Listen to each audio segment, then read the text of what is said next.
ચૈતર વસાવાને જેલમાં પૂર્યા 7 વર્ષની સજા થઈ।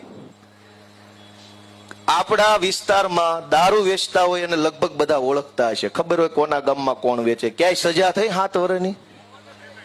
જમીનો પચાવી પાડી હોય, કેટલી જમીનો ખોતરી નાખી હોય, માટી કાઢી લીધી હોય, ખનીજ કાઢી લીધું હોય, રેતી કાઢી લીધી હોય, એવા અનેક ભૂમાફિયાઓ આખા સુરેન્દ્રનગરમાં ફરે છે।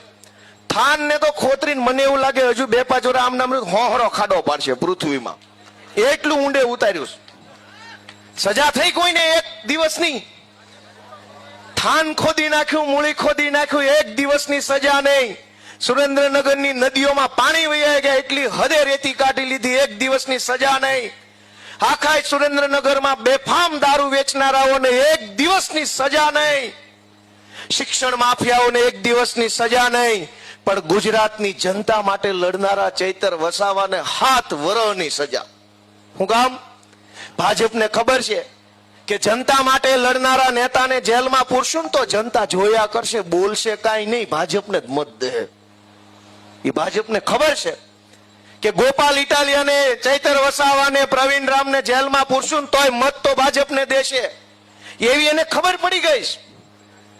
દોસ્તો, અમે તો તમારી પાસે આશા રાખીને આવ્યા છે કે અમને જેલમાં પૂરે, અમે કાંઈ બીતા નથી।